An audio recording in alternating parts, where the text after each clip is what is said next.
And good evening, everybody. Welcome to Arcane Radio. I'm your host, Sean the Fort Chop Forker, joined tonight by Lon Strickler and Butch Witkowski. It's October already, Wednesday, October the 5th, 2016. Lots of things going on in the world we live in.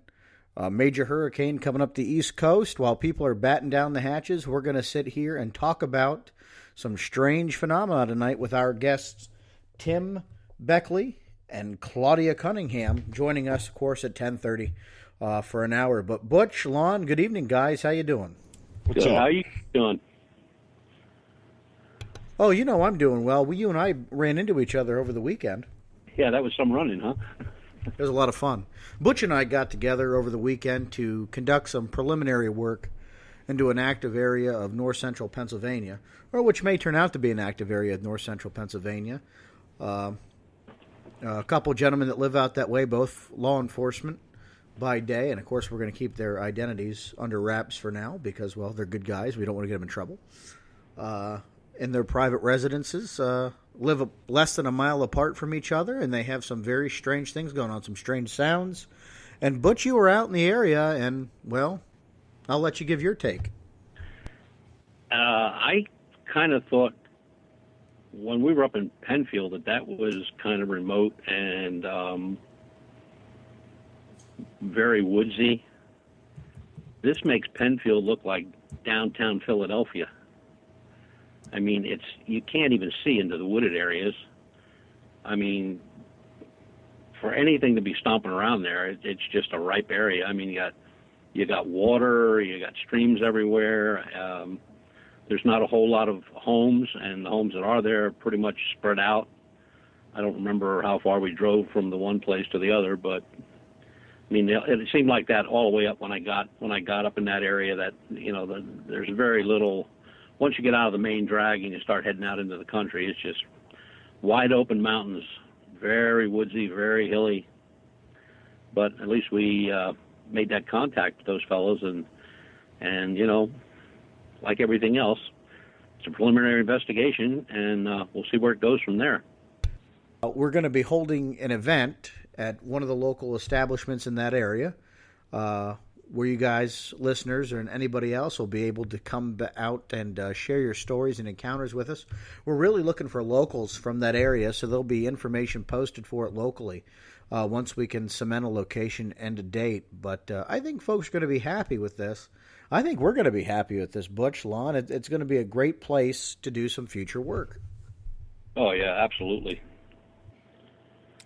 Yeah, I mean, if it pans out and, you get regular sightings or some decent evidence, yeah, I mean, I don't think you've got a study area right now anyway, do you?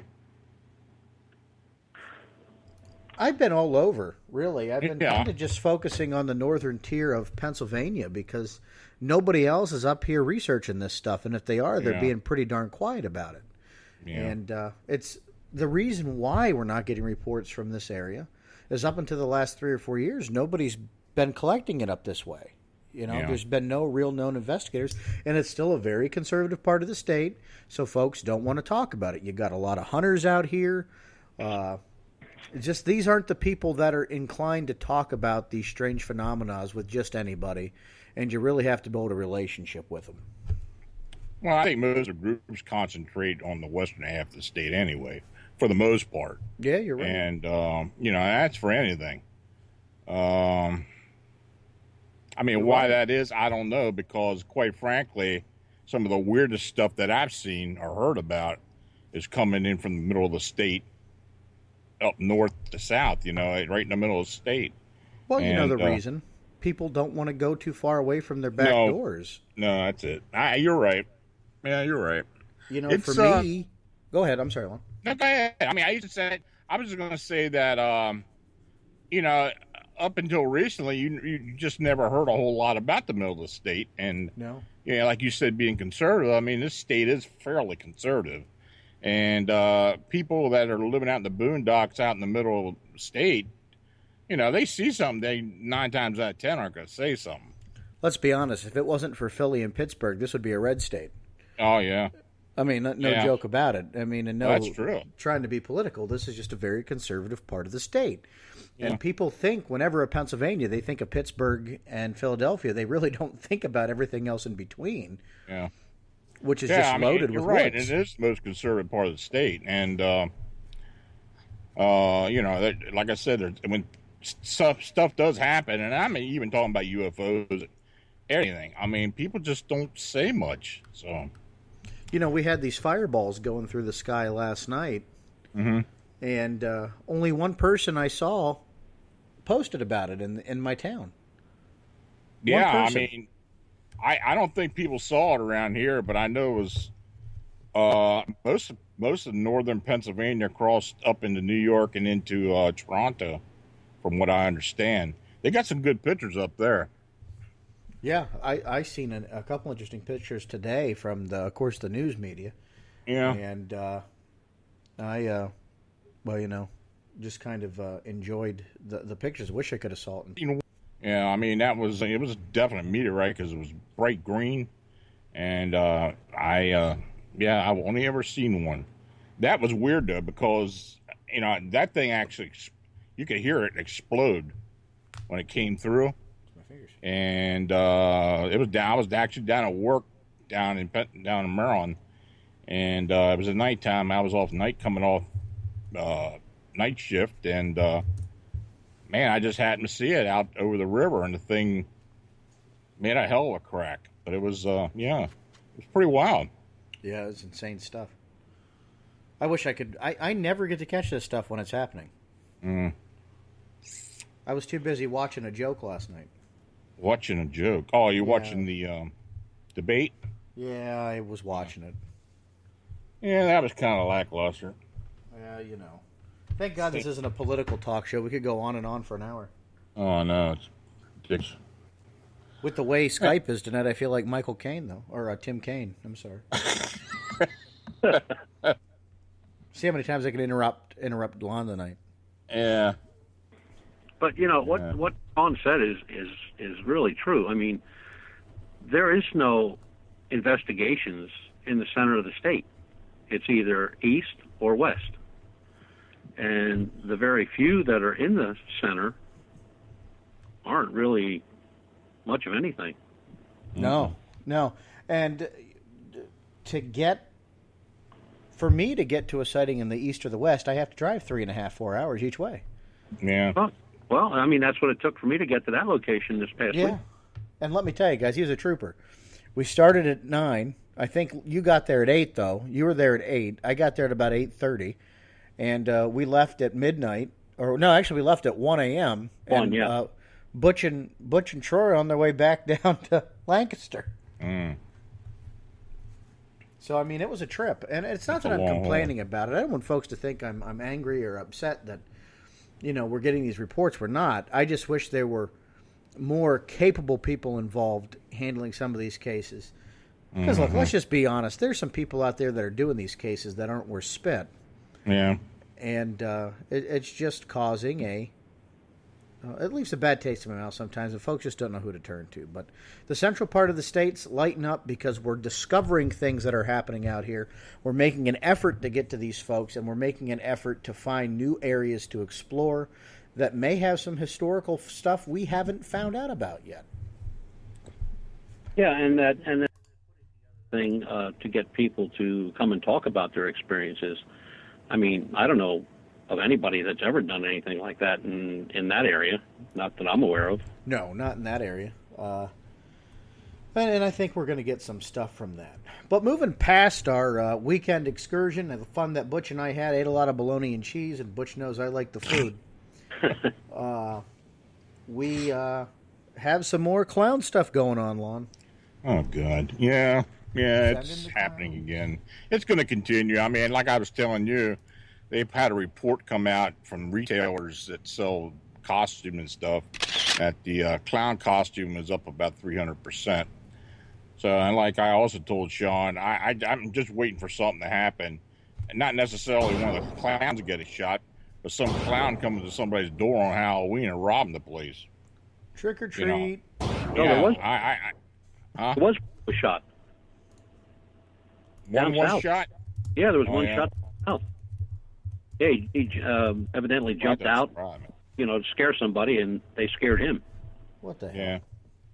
We said it was only a matter of time. Yeah, that doesn't surprise me at all. Oh boy! So what do you got for us, Lon? What's going on? Yeah, this I got a few odd things the past week or so. We want to start with first, the Dogman, the insectoid, or the MIB? Let's start with the insectoid. Okay. This was something that was called into Coast to Coast about a little over a week ago. A guy by the name of Ricky in San Diego. He was camping in the Sequoia National Forest out in California.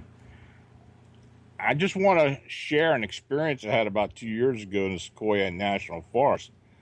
My sister took my friend and I out there, and we were deep in the forest, far away from civilization. We were having a great time. I'm a believer in the paranormal, Bigfoot, aliens, and all that stuff, but while I was there, I never had that thought.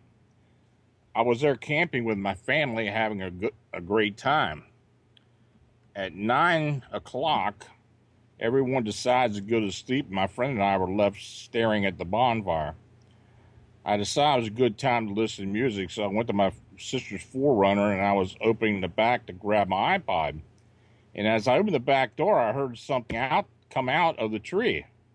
It didn't come out of the tree. It was almost like it was holding on and it fell. And I heard this huge thump. I could feel it. And as I had a flashlight on, I looked over at the trees. I heard the fall, and I swear my life, and swear to God, honest to God, that I saw a 6 to 7 foot tall praying mantis. And as I laid eyes on it, I completely lost breath. I was completely taken aback. It took a step back, and it became completely invisible. I could not believe what I saw. I slammed the door and ran back to the campfire, and I alerted my friend. I woke everyone up, and nobody believed me. I was really upset because I knew what I had seen. So that happened, and my friend didn't believe me. He was laughing at me, and then all of a sudden, I could hear all these surrounding us. And finally, when I brought it to my friend's attention, he kind of put his ear into it, and he heard it as well. Finally, I was patrolling the campground with my flashlight, and I could just hear these things surrounding us, and I heard like a clicking sound, like it was making clicking sounds when you click with your mouth. It was really strange. I was so scared. Well, if what he's saying is true, of course, I've had people report these insectoid. I mean, specifically, these praying mantis type beings, and in all cases, they cloak themselves or just disappear. Now, this very well could be. I don't know what. He didn't really give much of I don't know how much he saw of it, just at the height. I mean, did it look just like a praying mantis, or was it something, a little bit odd, different? I don't know.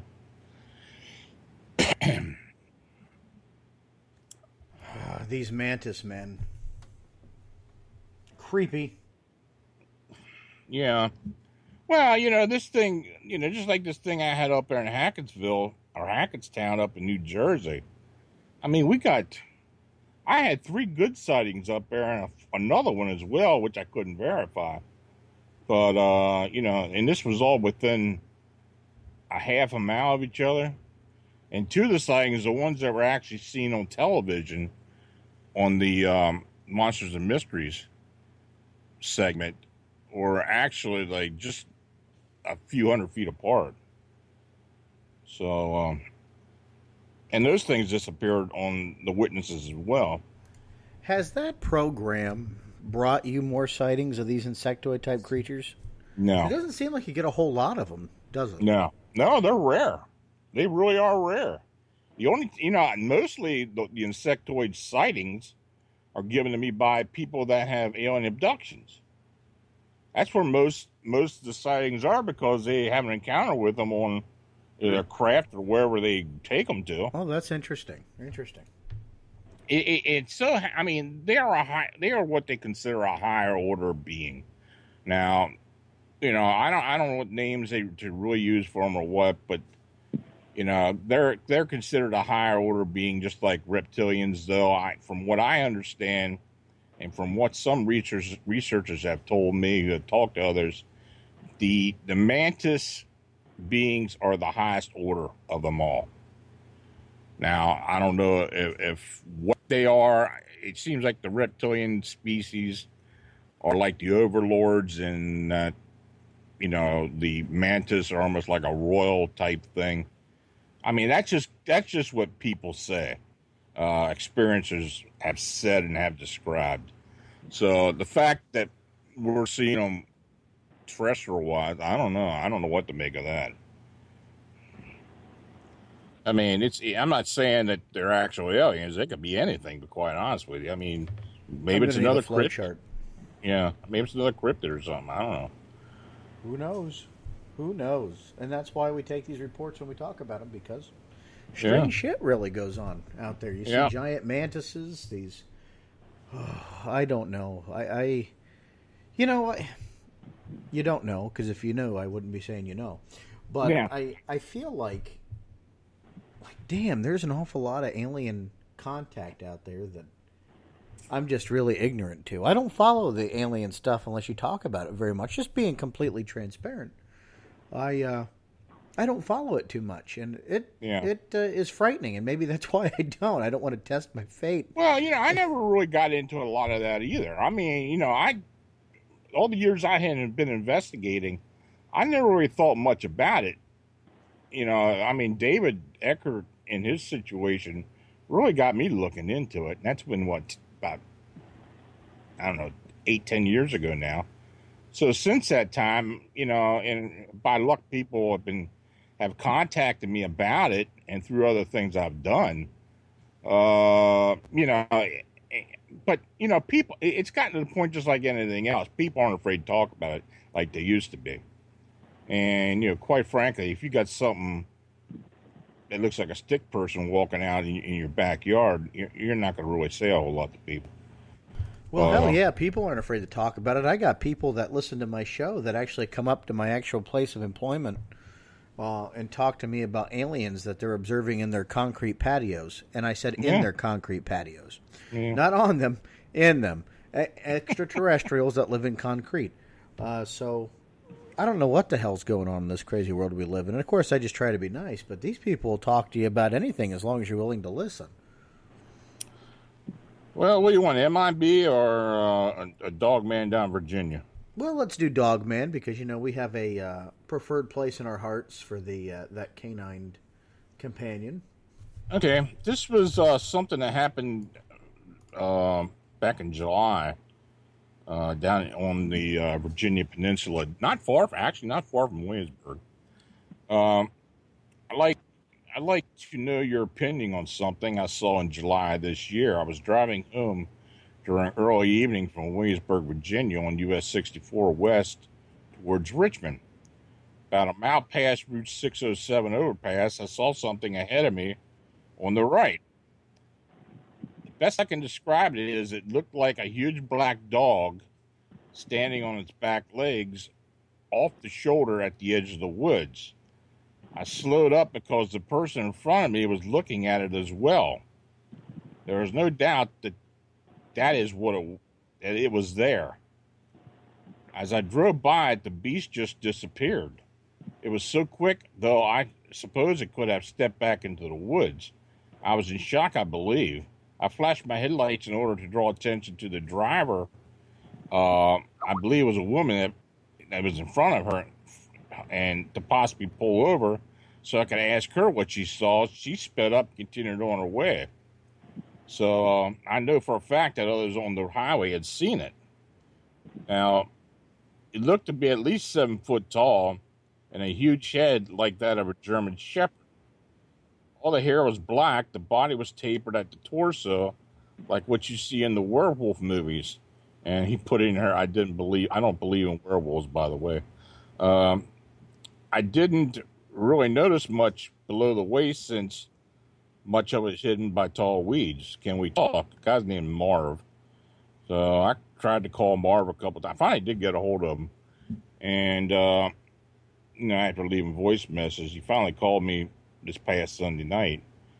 And he asked me what I thought it was. And I told him, about the sightings in PA that we've been having.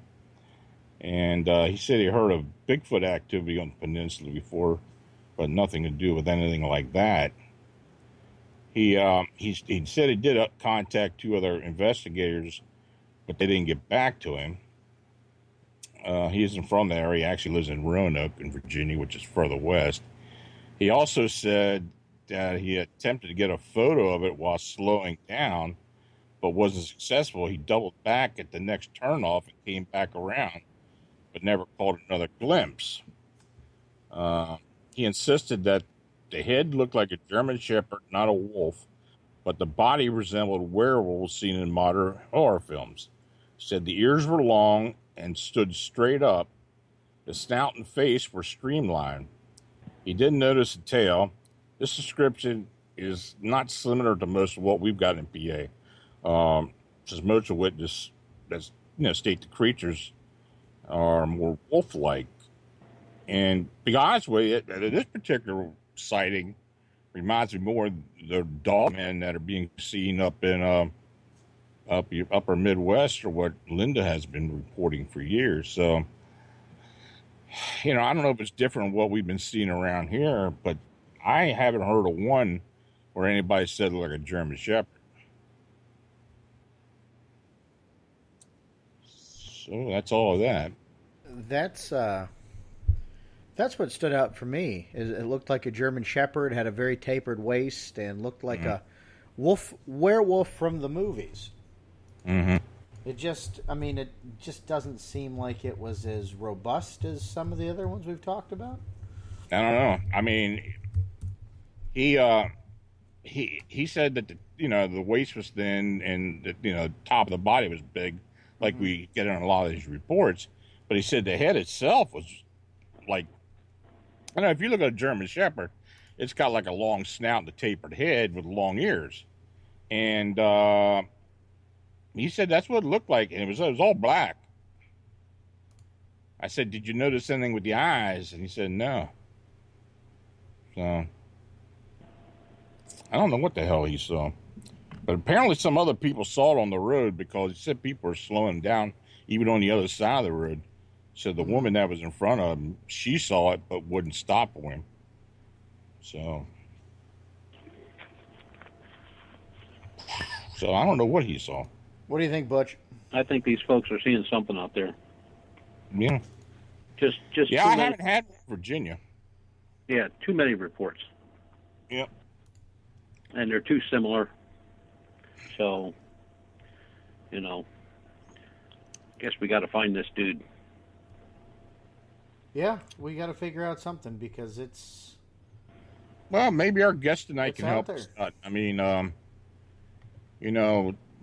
this book that they wrote, and actually Butch is in the book as well, but they've got some vignettes and some stuff and some other writings from other researchers, in particular Dogman researchers and people that have dealt with these type of cryptids. So maybe they'll have some answers for it. Excellent. Well, what else do we have? You said you had a Man in Black story, so we just got a couple minutes here yet. Yeah, we'll get that next time. Okay. We'll go what ahead. Else you got? Anything short? No, let's just go ahead and introduce our guests and go ahead and bring them on. All right. You want to do the intro? Or do you want me to do the intro? Yeah, I'll do it. Okay. Tim Beckley, who is known as Mr. UFO, and Claudia Cunningham, who is known as the MIB lady, are longtime anomaly and Fortean researchers who have concentrated on ufology and related phenomenon. Now, Tim recently published Cryptid Creatures from Dark Domains, Dogmen, Devil Hounds, Phantom Canines, and Real Werewolves, which includes chapters written by various cryptid and ufology investigators and writers. The book offers a wide array of supernatural phenomena and possible connections between cryptids and UFOs. So in a minute, we'll be back And we'll have Tim Beckley and Claudia Cunningham on with us. And good evening, folks. Welcome back, Arcane Radio. I'm Sean, the Fork Chop Forker, joined with Butch Witkowski and Lon Strickler. And our special guests tonight, Tim Beckley and Miss Claudia. We're going to be talking about some very strange happenings. So, guys, thanks for joining us tonight. I got a copy of your book right here, Cryptid Creatures from Dark Domains. And I'm excited to let's get to it. Good. And Butch, how are you this evening? I'm fine, Tim. How are you doing, son? Hanging in here with all kinds of craziness and sounds in my ear. But we're working. That'll go away. We're up and alive, and we're ready to go deep into the woods. I'm ready. Well, apparently, in the book, you're seeing the devil, Butch, as I'm looking at you right here. This lovely photograph that I also use of Butch Witkowski in the book on page 7. So let's start from the top. Tim, our listeners might not be too familiar with you, and if they are, fantastic, but I'm not. Tell me a little bit about yourself, and then Claudia will do the same for you. Oh, boy, you got an hour of discussion right there. Well, let me see. I got involved in all of this. Well, the house I was raised in had poltergeist phenomena. You know, lights going on and off and doors opening and closing. And at one point, people were even hearing the sound of a baby crying in the house there. And we found out later on that there had been an epidemic, like typhoid epidemic, right after World War I. And there was a woman who had given birth to a baby and died within a couple of days, and they had to wake with both of them in the same coffin. So we assume, if one believes in the paranormal aspect of ghosts and so forth, spirits, that this might have been them coming back or haunting the place. But perhaps the most relevant thing was when I was 10 years old, I had the first of 3 UFO sightings. And UFOs, I guess, are really what's kept me going over all these years. You know, I'm probably have more. I have a small publishing company called Inner Light Global Communications. We have about 250 books published over a period of almost half a century. Authors like Brad Steiger, T. Lomsink Rampa, Sean Castile, myself, and a multitude of others. And we have a YouTube channel, which is Mr. UFO's Secret File, our own weekly podcast, which is Exploring the Bizarre on KCOR Radio. I organized some of the first UFO conferences around the country and have been involved in putting out many, many UFO journals and magazines, which sold on the newsstand. But going back to 1957, I was 10 years old at the time, and we were in the middle of a summer UFO wave of UFO sightings known as a flap. Now, we were seated on the front porch. I was seated on the front porch of my parents' home in New Jersey, which was pretty common because you just kind of stayed outside till it cooled off, no air conditioners in those days. And someone came running up to where we were seated and pointed out 2 objects in the sky. One was across the street over an abandoned factory building, and one was right above the house where I was living with my parents. And these things circled in the sky for 15 or 20 minutes, and then the one across the street just blinked out like somebody had pulled the light switch. And the other one continued to circle overhead for a period of time.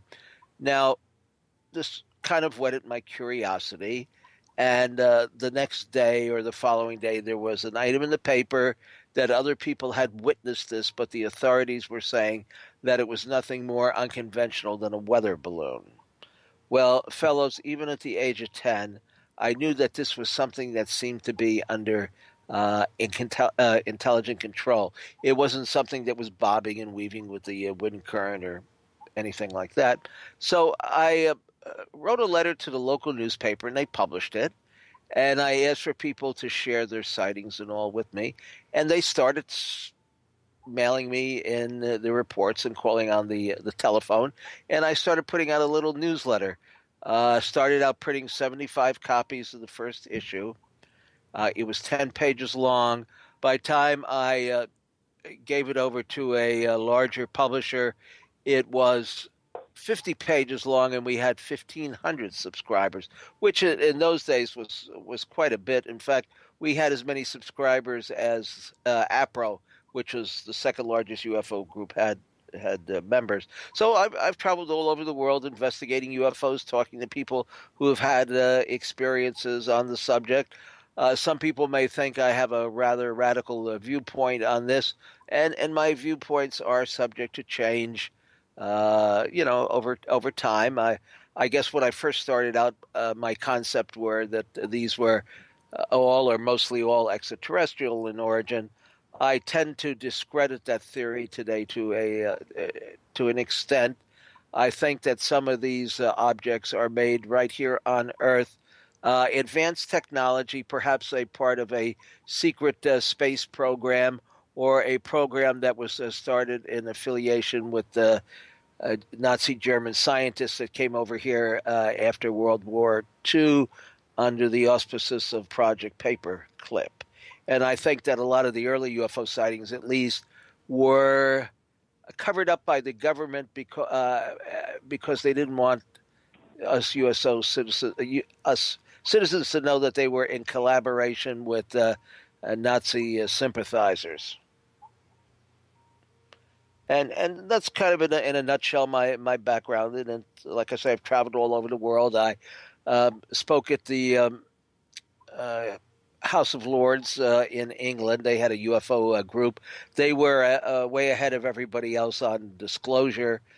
In the early 1980s, I was invited over by my friend, the 8th Earl of Clancarty, Brinsley Laporte Trench, and he was a member of the House of Lords, and he had this UFO group, and they were trying to get Her Majesty to release their findings on UFOs. Of course, they were maybe about 25 or 30 years too early, but eventually, of course, a lot of those reports were released. And I continue my investigation and my publishing today, and even though I'm supposed to be semi-retired, I'm probably more active than ever. You know, not everybody can say they've been invited to speak by an earl. That is true. That is true. I think there were only 2 people from the United States and maybe 9 or 10 other investigators altogether. The group met, like I say, unofficially, maybe once every other month or so. I think they had about 100 members from both the House of Lords and Parliament, some of whom were not even believers. But, even the United Nations here for many years had an unofficial UFO group. I don't believe it's active. I didn't know that. Active any longer. But there was a meeting hall across the street, because I remember one time somebody rented it for a wedding. It was like a UN reception hall or something, and they had meeting rooms. And so if you were involved in the UN in some function, and of course they have thousands of employees from all over the world, you could have your own group. So I'm sure they had every group that you could think of under the sun, but they had a paranormal group and they had a UFO group, and they invited speakers to come in. It did not necessarily mean that they endorsed them. It certainly was not sanctioned by the world body itself, but they did exchange information on this, and some were more interested than others. Interesting. Claudia, you're known as the MIB lady. Now, how did that start? Well, let me just say, I've always been interested in the unknown because it's so much more exciting than the dull material world. And even as a little child, I would have pajama parties for my little friends, and I would, off the cuff, just tell them these stories to scare them to death, and I'd get in trouble. And I always believed a monster lived in my closet, like a lot of little kids do. But doesn't it? Well, I think it did. Yeah, I really do. I think that's a story for another day. I have had 2 UFO sightings. I've had what they call an old hag experience, where something will attack you during the night. Actually, I had 2 of those. But as I got older, and kind of more mature, but not that much more mature, my interest kind of turned to life after death. Why are we here? Why, what is it? What's it all about, Alfie?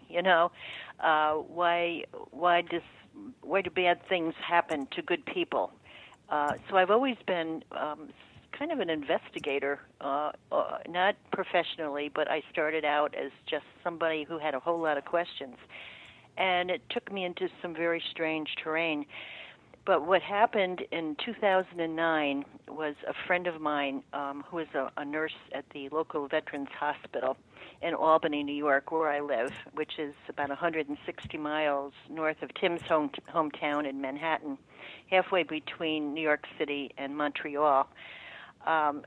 She called me one day, and she said, you're probably one of the crazier people I know, and you're probably the only person I can tell this to who won't laugh at me.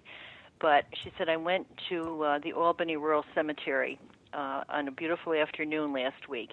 And she said, what happened to me was so shocking. And she said, I don't know what to do about it. So I kind of helped her through it. But she actually saw a black SUV that literally came out of nowhere when she was parked over off of this dirt road. And it was like so close to the back of her car. She said, and this is a quote, it could have been in my back seat. It just came out of nowhere, completely black.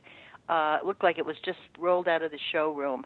Huge, big black tires, everything, tinted windows. And she said, oh, my heavens, I'm going to be attacked or robbed or worse. So she said, then I got kind of mad. Why are they doing this to me? So she kind of inched up a little bit, and she's looking in the mirror the whole time. And instead of, the vehicle trying to, keep pace with her, it kind of turned around and went down a side road. So she said, I was really mad. I had to find out who that was. So she followed it. And when she got to the point where she saw it take a right down the hill, there was nothing there but a chain link fence with a lot of graves on the other side. So she turned around and went out the way that she came in, which was a big black macadam road as you come into this huge old cemetery. It looks like something out of a Munster movie. And here in the middle of the macadam road was this black SUV with a man in black. He had black wraparound sunglasses, all in black. She said it looked like his clothes just came out of from Macy's, brand new clothing, black patent leather shoes, everything black, even black hair. And she said, I looked at him and he gave me the creepiest smile.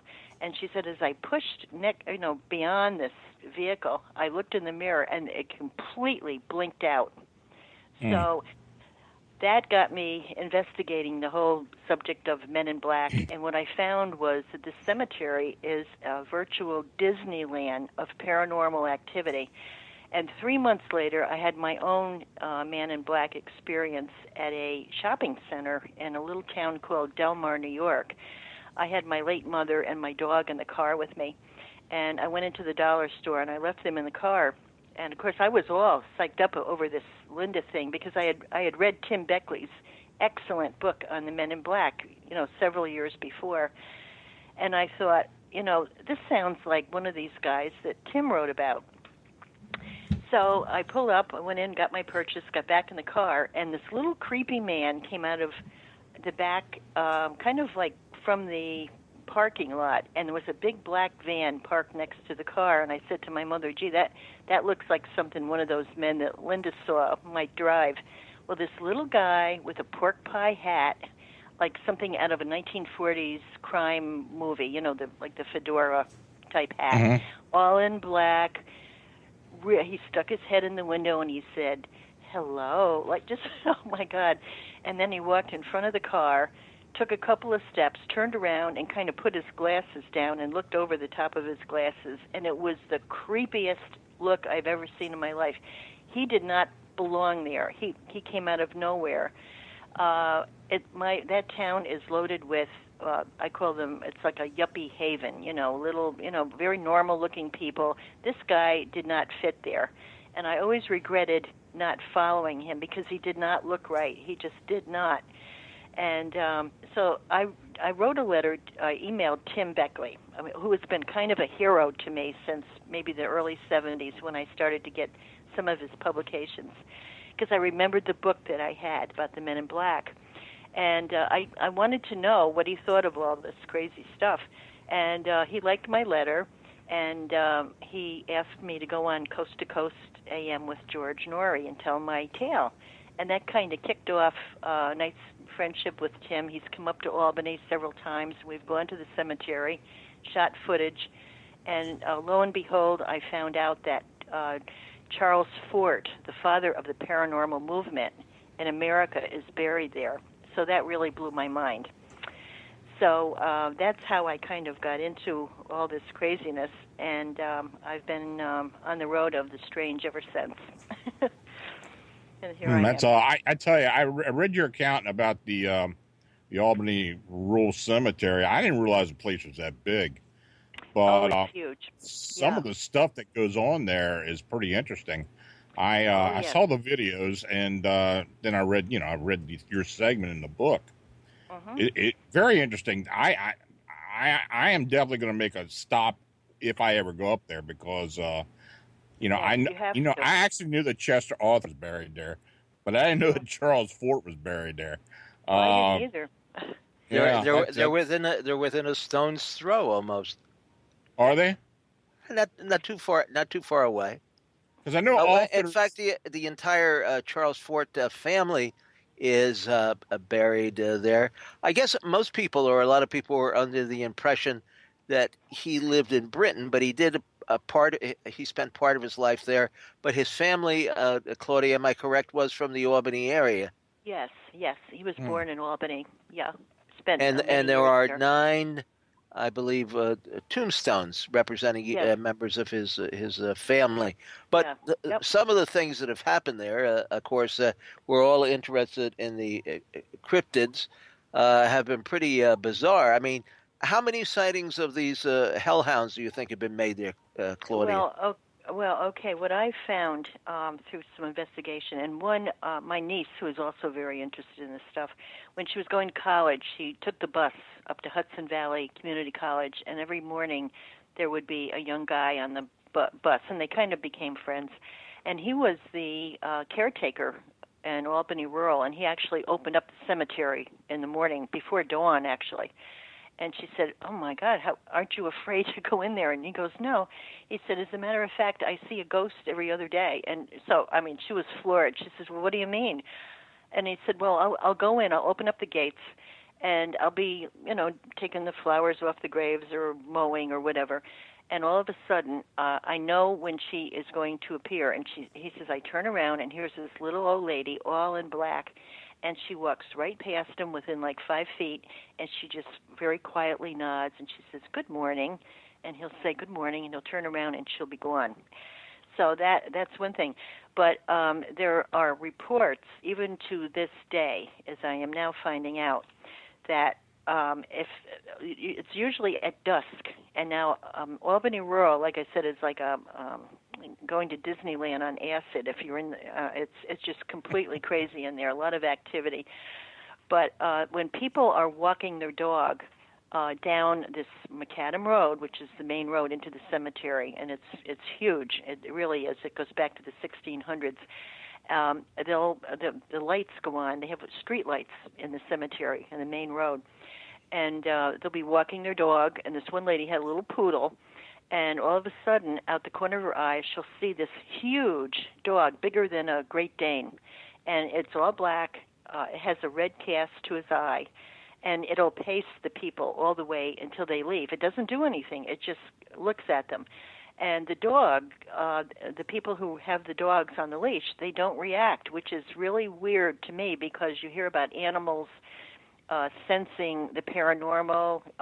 They sense the spirit world. They growl, they cower, they crawl under the bed, but nothing in that vein happens. So this is going on even right now. Another thing, back in 1809, This cemetery is located in a little town called Menands, New York, which is like 2 miles out of Albany proper, out of the city of Albany. And right below Menands is another little town called Watervliet. And apparently, back in the 1800s, a man was on a kind of a buckboard, like a wagon with a horse, and the horse got spooked, and he started to run down Broadway in the direction of the cemetery. The man jumped off, and the horse ran into the cemetery and crashed into the home of the superintendent, who had a little cottage there, and died. It was killed, and for even up until now, on certain nights of the year, people see this horse walking around the building, and if they approach it, it will just melt away. It'll just vanish away. So now there are other things that go on there. If I just could quickly tell you, at dusk, there is a couple who hold hands and float over the tombstones in their pajamas. Now that is how romantic. Oh, cool. Yes. And there's a big pond. Actually, it's right almost at the foot of Charles Fort's grave.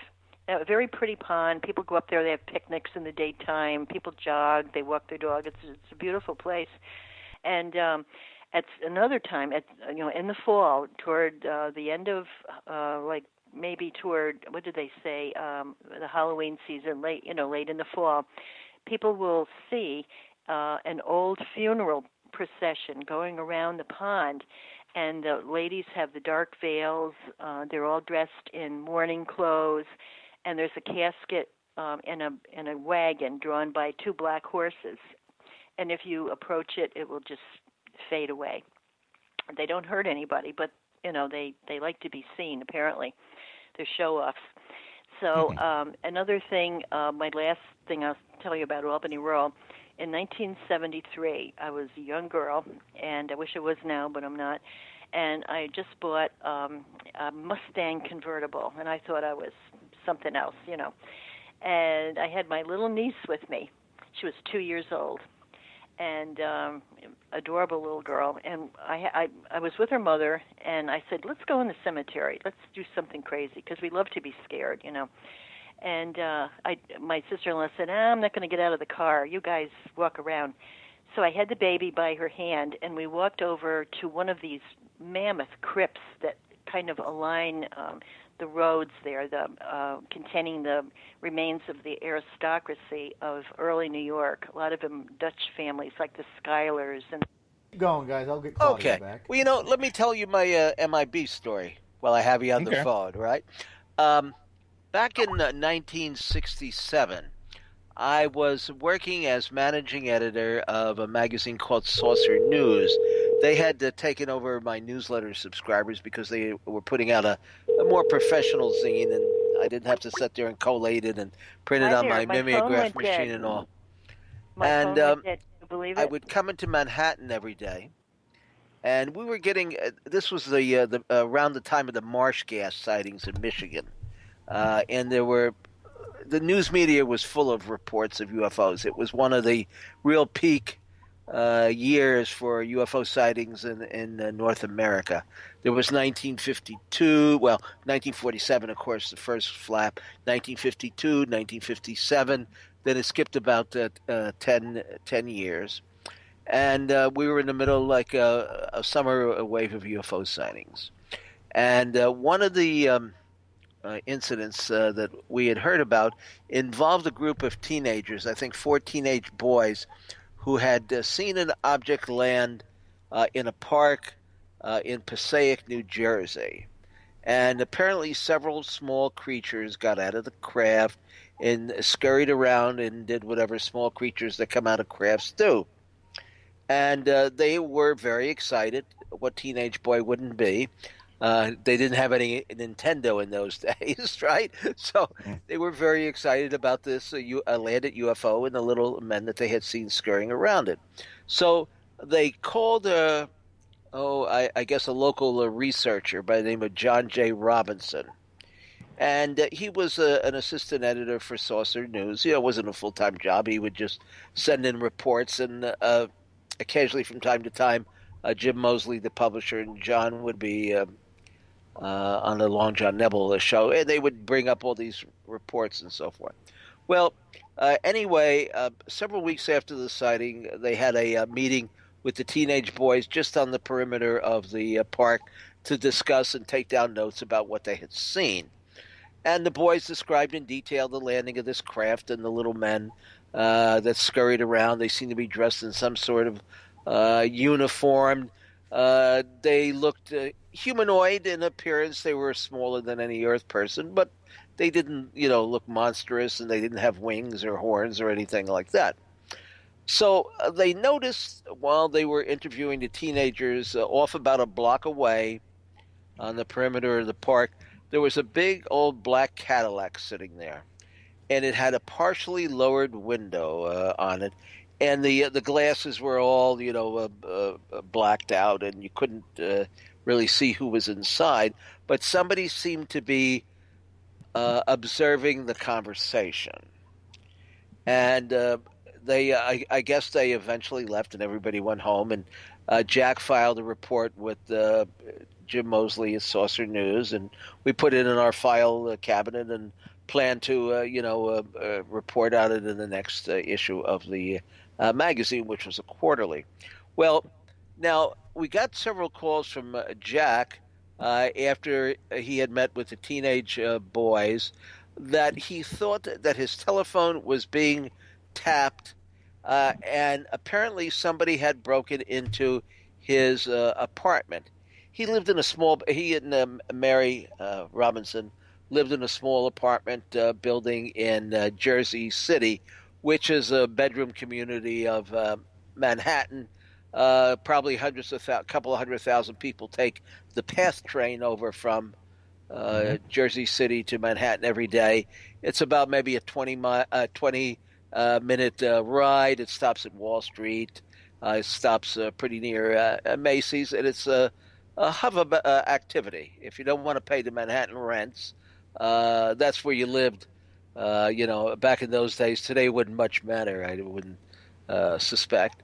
But anyway, when Jack would go to work, his wife Mary, who stayed at home, she would go out and do the shopping and whatever she had, chores she had to do, and she would call us on several occasions to tell us that there was this strange man standing in the doorway next door to the building where they lived.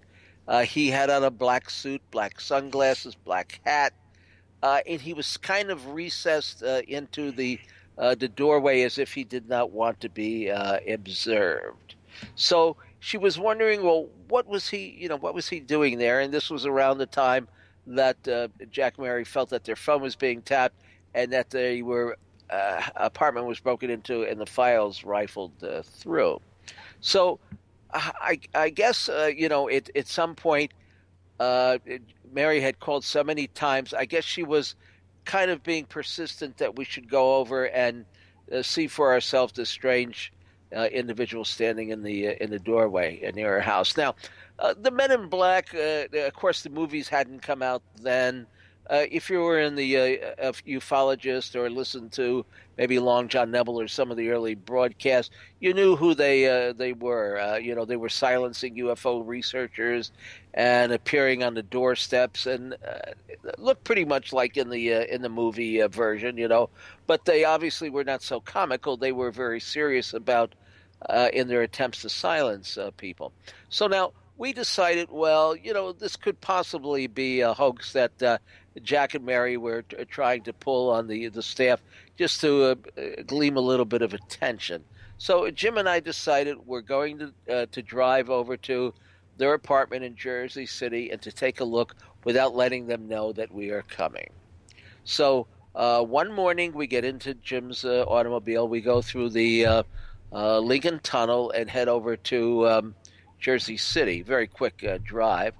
And we get there, and it's about probably maybe 8:15 in the morning, and the streets are very narrow. It's a residential area. The streets are very narrow, and a lot of people are double parked, I assume, doing their own chores and stuff. So as we pulled onto the block, we saw that indeed there was a strange individual or a stranger, let's say, that's standing in the doorway. So Jim is driving, and he hands me his camera, and I'm in the passenger seat. And I stick my head out the window, and I stick the camera out, and I take a photograph of the individual, and I take a photograph of the vehicle that's parked at the curb, which happens to be one of these long limousine-like Cadillacs or Lincolns. I don't remember exactly. Now, we decided we're going to confront this strange character and find out what is this gentleman doing standing there almost on a daily basis, observing people going in and out of this apartment building. So Jim suggests we drive around the block, and then I get out of the car and approach the individual. Well, it took us, I think, a little bit longer than we suspected to get around the block because of the congestion and one-way streets and so forth. So by the time we had gotten back to where he was, the gentleman was gone, and the car was gone as well. But we did have the one photograph, and people that look at it will say, well, maybe it was a pallbearer. Well, there was no funeral home or anything like that nearby. I don't think anybody had died. They weren't picking up a casket. They weren't shooting, some kind of horror movie in the neighborhood. But the peculiar thing was, we think about the Men in Black, or the MIBs as we call them, is silencing UFO researchers. Well, I think that I silenced him because he never showed up anymore after our taking his photograph, and there was no more attempts to break into the apartment. And as far as we know, the Jack and Mary's telephone calls were not being tapped. So you could say I have the power to scare off the Men in Black, which not too many other people in the UFO field can justifiably say. But that was my experience with the so-called Men in Black. They are real, but then there's so much strange phenomena that's associated with UFOs. That's what makes it the subject so intriguing. If it were just lights in the sky or an occasional, landing with some burnt rocks or soil or something like that, I don't think it would have held my interest for half a century.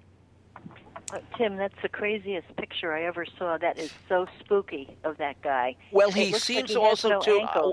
You know what I find unusual about him more than anything else? He seems to be wearing fairy boots. Yeah, he looks like a little elf. Well, he doesn't, but the shoes or the boots that he's wearing, yes, certainly do, right? And I don't know. Yeah.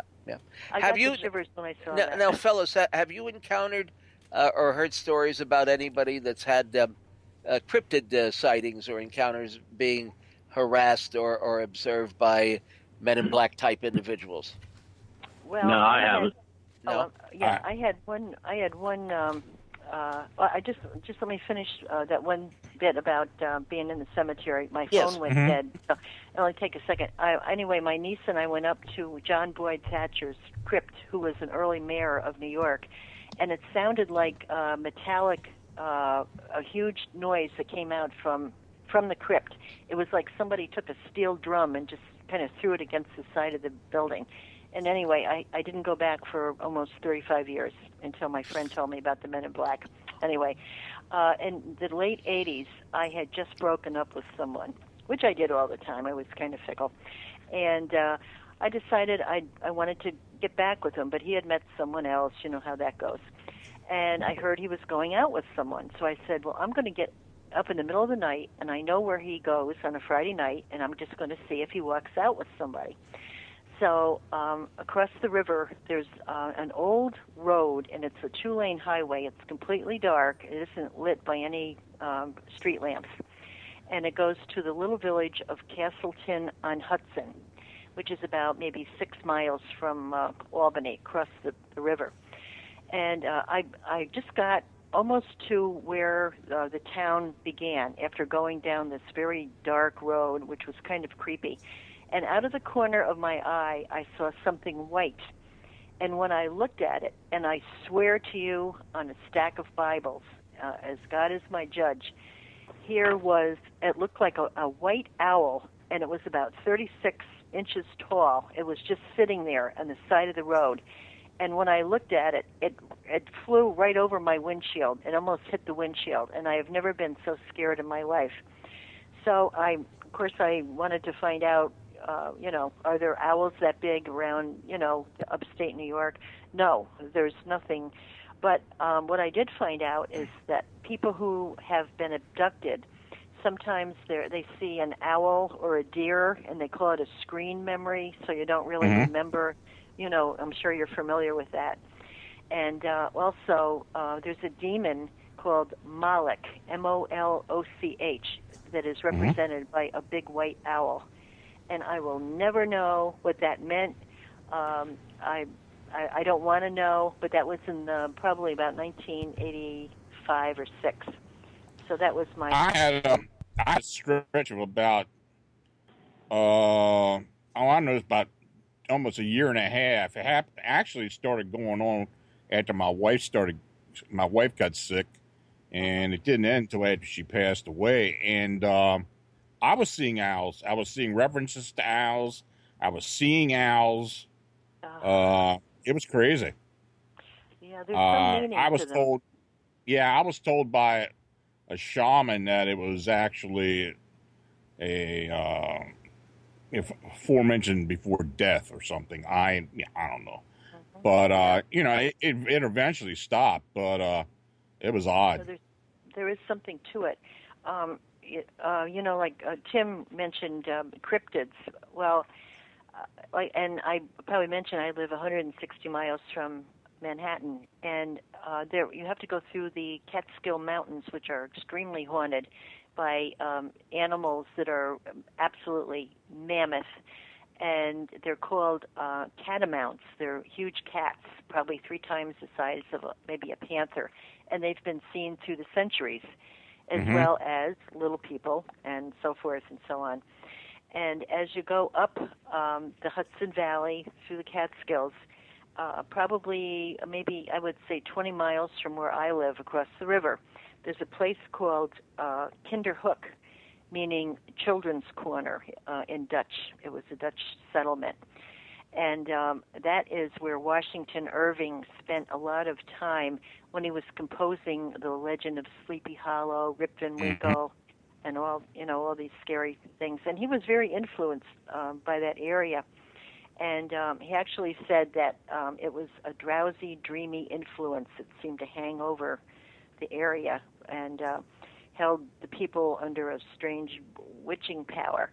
And this is where he got the inspiration for all of his work.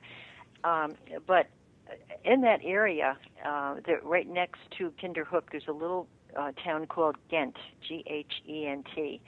And starting in the 70s, Bigfoot was seen constantly out there. It would knock on people's doors in the middle of the night. It would steal food. It would get in the garbage.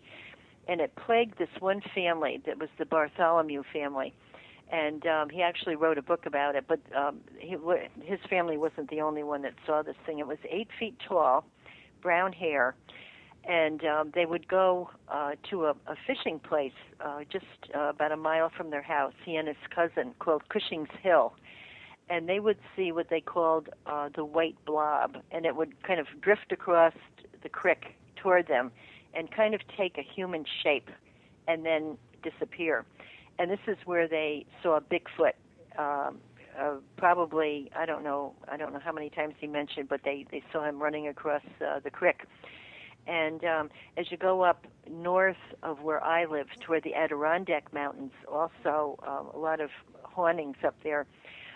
There are Bigfoot sightings in Lake George and near French Mountain, where many people have seen things, and in the Skeene Valley Country Club area. There's one place near there in Whitehall, New York, near Saranac Lake and Lake Luzerne, Fort Edward, Fortean, Fort Ticonderoga, and it's called A Bear Road. And this is a hot spot. If you really wanted to get in your car today and have a good chance of seeing a Bigfoot, you want to go to A Bear Road in Whitehall. I've gotten a lot of sightings up in and around Whitehall and across the lake actually as well. And Well, of course, Sean's friend just did a movie about Whitehall and Seth Breedlove, and it's a very interesting film. Yeah, Whitehall's kind of a hot spot. It's very well known for cryptid and Bigfoot activity.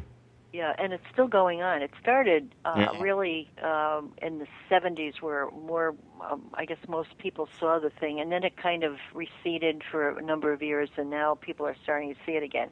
So if I get my nerve up, I'll go up there. Probably not, though. I don't know.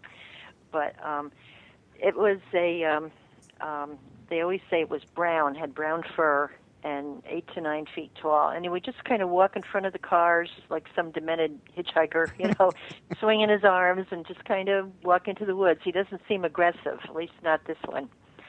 So that's in that area. And another place, if you go down, again, along the Hudson Valley, if you go to a place called Poughkeepsie, New York, there is a very I just spent a week there. You didn't tell me about that, Claudia. Yeah. Oh, okay. Well, does anyone remember the Bishop James Pike in the 70s? Oh, yes. Actually, yes, indeed. Okay. Well, he was the rector of Christ Episcopal Church in that area. And he did all the talk shows, Lone John Neville and all these early... In fact, his son committed suicide in a hotel that's just right around the corner from where I am here in Manhattan, and where I had some close friends who lived there for many years. And, of course, there's a lot of paranormal phenomena involved with his passing and his son's death and so forth. But go on with your story. Yeah. This is a tale for another time. Yeah. Yeah, he was a rector in the late 40s in that church. It's quite an old church. And, many people wonder how to reconcile their faith with their belief in the supernatural, and that's always been a thing with me. I'm a very strong Christian. I totally believe, in my faith. Yet I know that there's a dark side, a light side. I know that, and a lot of people are kind of in that conundrum. We're interested in what the other side is, but we don't want to get too close to it. We just want to know it exists because it kind of confirms the light side, your religion. And but they're often surprised to learn that actually there are many haunted churches, and many men of the cloth have had encounters with ghosts in their church. And this particular church in Poughkeepsie is extremely haunted. I believe it was founded in the mid-1700s, and at one time, the late James Pike, the bishop, who came out in the 70s as a medium, and now that was a strange word back then. We heard of psychics, where everybody kind of chuckled. Nobody really took it too seriously, but he was a medium, so that was something different. And he claimed to speak to the dead, and he was into reincarnation and a lot of things that go against the Christian faith. But anyway, he was the rector there, and he had seen many ghosts in the church. And during one Mass, as he lit a holy candle, he was actually attacked by a bat on the altar. And this inexplicable gust of wind blew the candle out just as the bat appeared. And the incident, it was witnessed by the entire congregation. And it seems like candles and bats have featured prominently in other strange incidences at that church. The candles in the library extinguish themselves on occasion, and this malevolent bat has been seen by more than one churchgoer. I think the fact that it sometimes fades before their eyes gives credence to the possibility that there's something supernatural about the creature. So, but incidents with bats and candles, it can be rationalized as not having anything to do with the paranormal. You can just say, well, a bat been in the church, okay. But when it fades in front of you and disappears, that's something different. And the church has doors that open and close, unassisted, and strange sounds. And one lady fell asleep while her sister was practicing the organ. And when she woke up, here was a ghost looking right at her, smiling. So there are something going on there. You know, that being an Episcopal church, has anybody ever tried to exorcise it? That I could not tell you. I don't know. But they say during during recent times, that nonsense has kind of stopped. So, but it did happen. It's all been, in fact, it was written about, and I believe it was Susan Smitten's.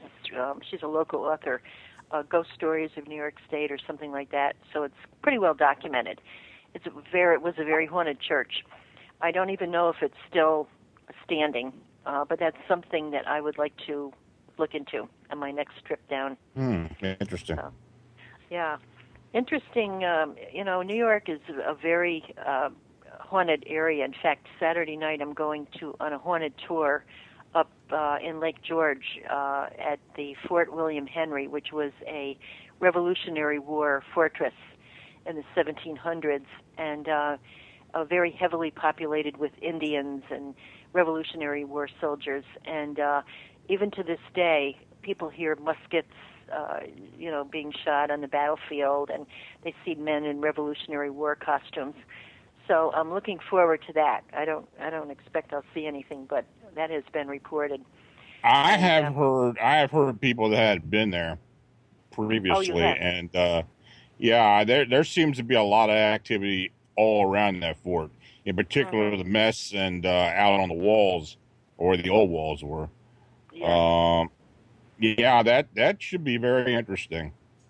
Well, we're going up at night, and it's going to be a candlelit tour through the old fort, and they're going to dress in the old Revolutionary War soldier uniforms, and they're actually having real Indians there. So it's going to be like we're being chased by the Indians. It's going to be a lot of fun.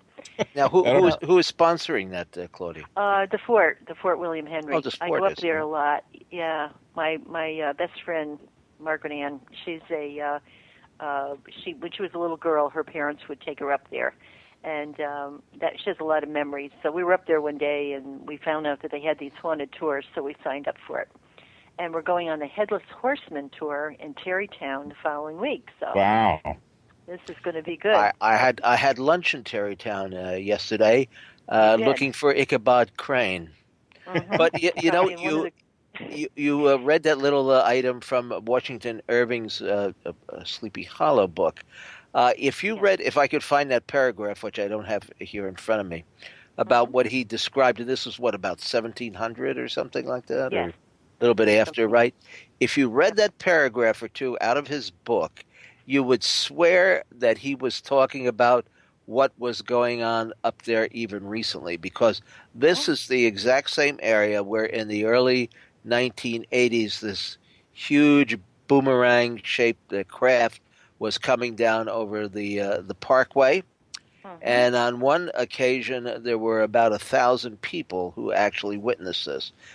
Similar in some respects to the Phoenix lights, in that it moved across the sky silently, and it was so large that it blocked out a huge section of the sky, and it's so perturbed and perplexed the residents of the area that they actually held a town hall meeting in the local middle school there.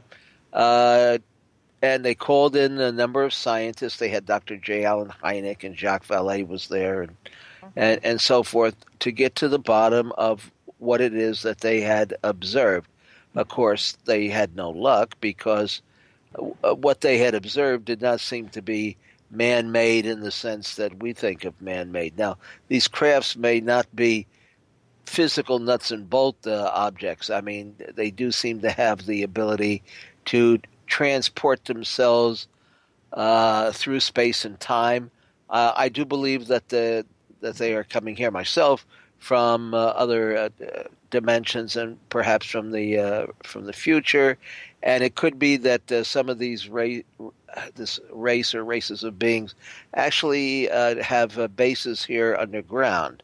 So this all kind of ties in together. But if you had told me this back in 1957 when I had my first UFO sighting, I would have thought you were terribly batty, so to speak. Well, you think a lot on the lines like I do about extraterrestrials, so-called extraterrestrials, and non-terrestrial beings. I think a lot like you do. Well, now let me tell you. Okay, just let me tell you this one quick story.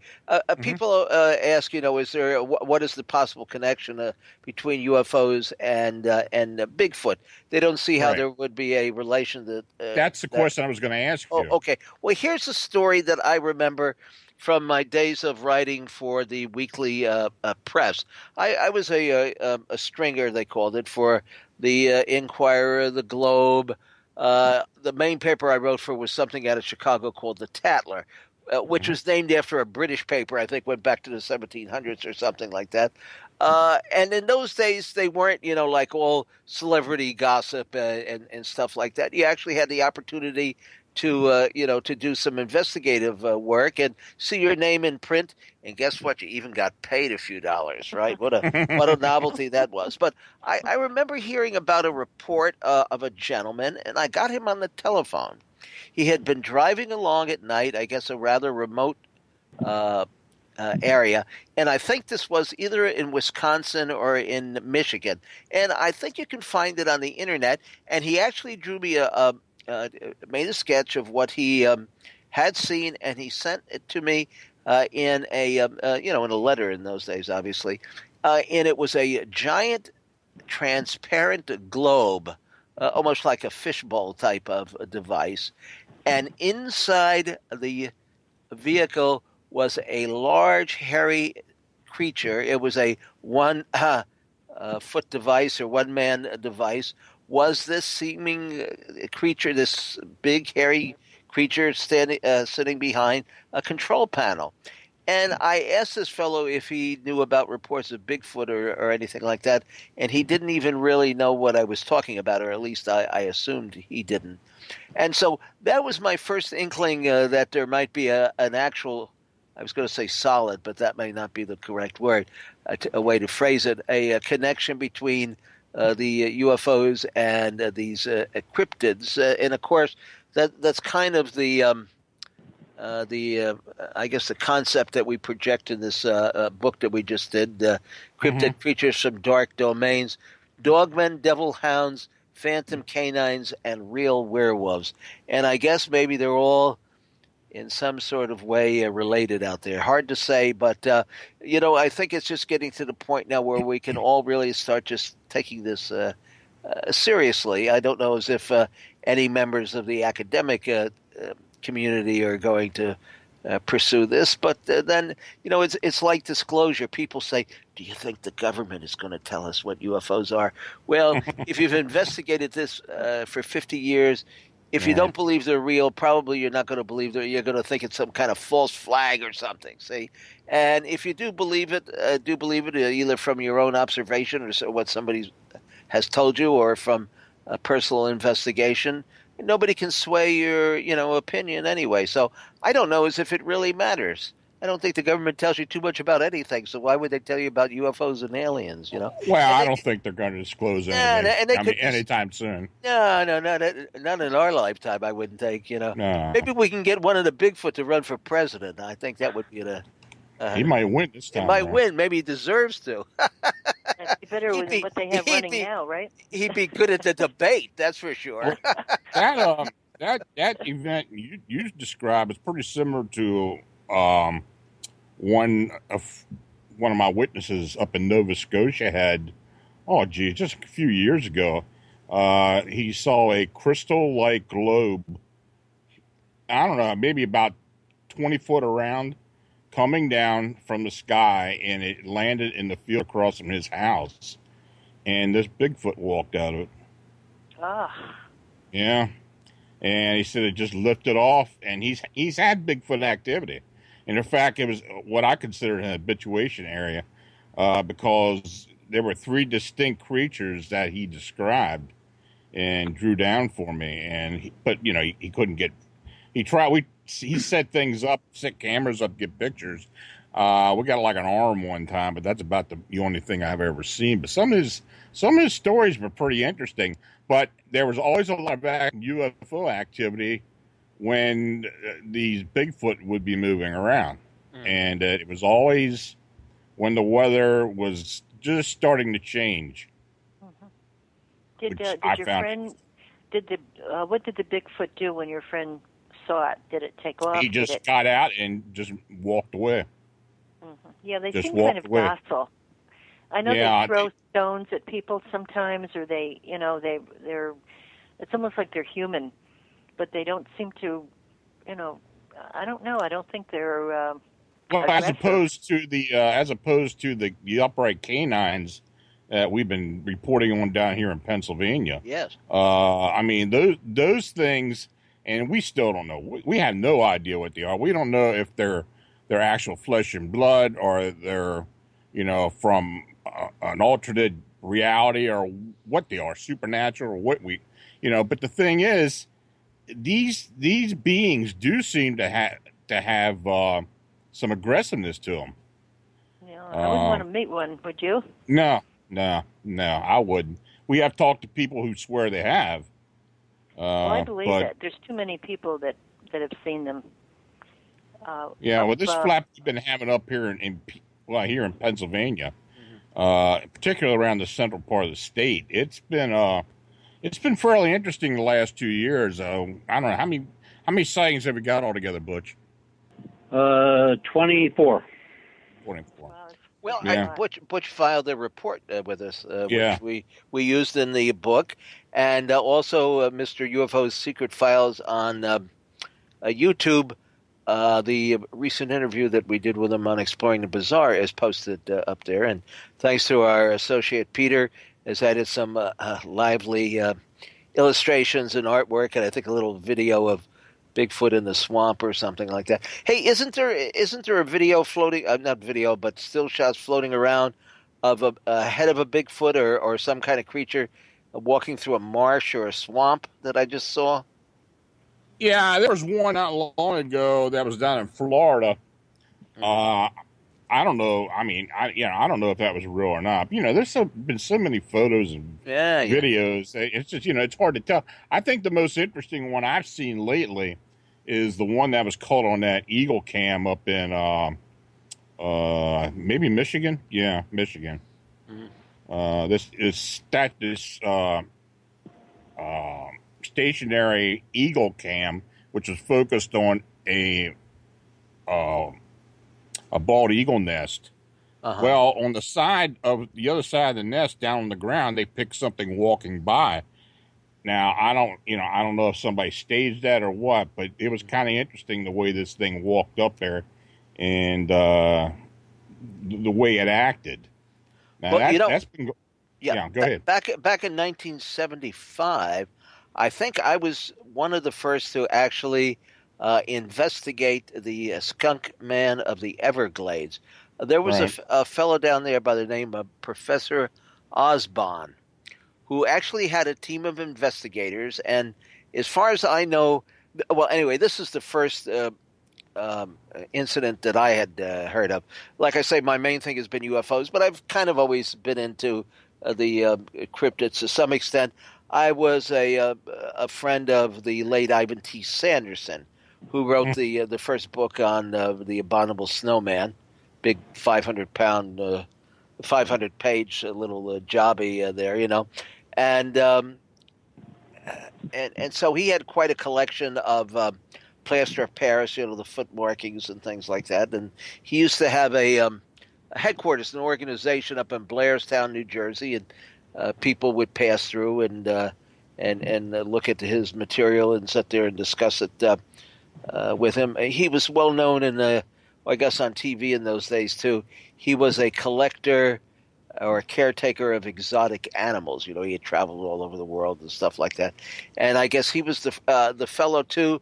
You've probably all heard about the Bigfoot, supposed Bigfoot creature in the big block of ice. Yeah, the Minnesota Iceman. Yeah.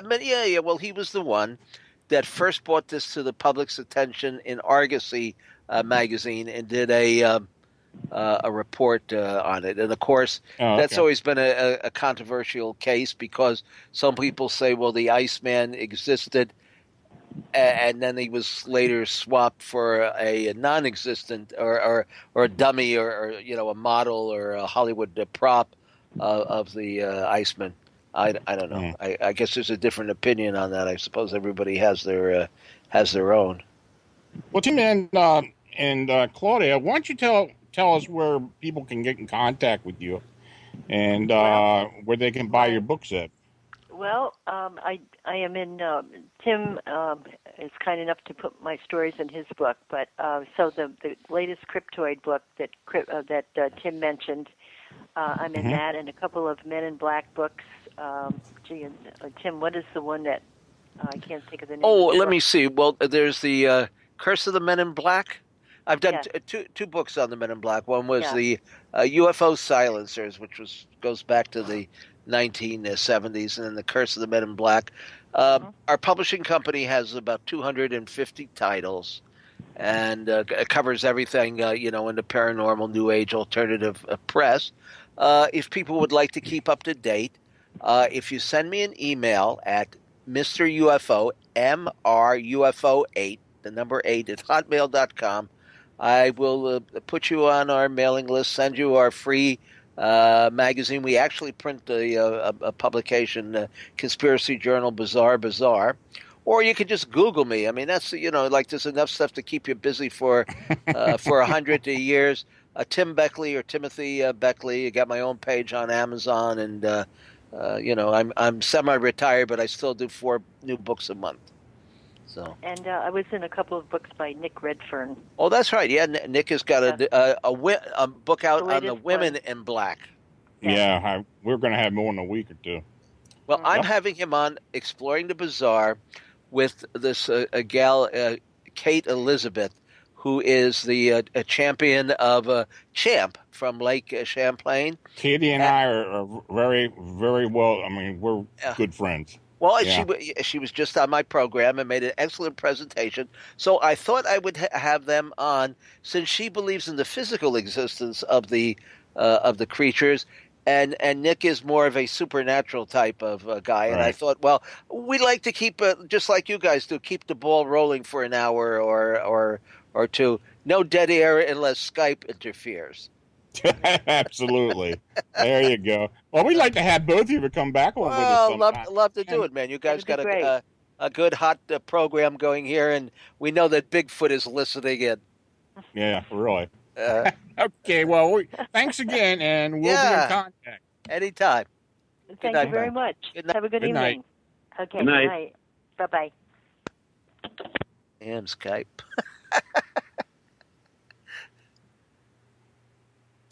So, folks, there you go. That was Timothy Beckley and Claudia Cunningham joining us. I don't know if Sean's still on here. Are you still on here, Sean? He's got to be here somewhere. There he is. I'm still here.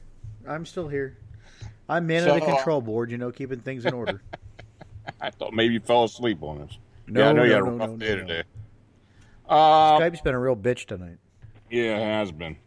So next week we've got J. Michael Long joining us, who's a screenwriter and producer of paranormal TV and films, and he's going to be joining us talking about some of the things he has done and doing. So that'll be all very interesting. Jay's a fantastic guy. We got Ken Gerhardt and Nick Redfern joining us again the next few weeks, and also Linda Godfrey's coming back with us. So we're going to be talking about a lot of different things. A lot of new books have been out, so it'll be very good. Well, Lon, that was a good program. Yes, it was. It was very interesting. Like to get them back on again.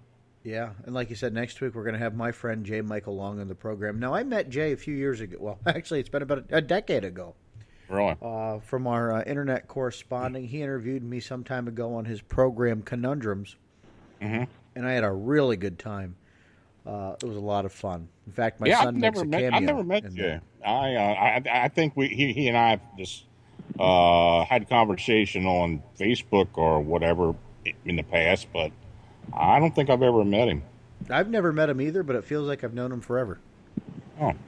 So next week, folks, join us with J. Michael Long, and you all have a good week, and I hope you can join us. Good night, everybody. Take care of yourselves. See you next week. Good night, all.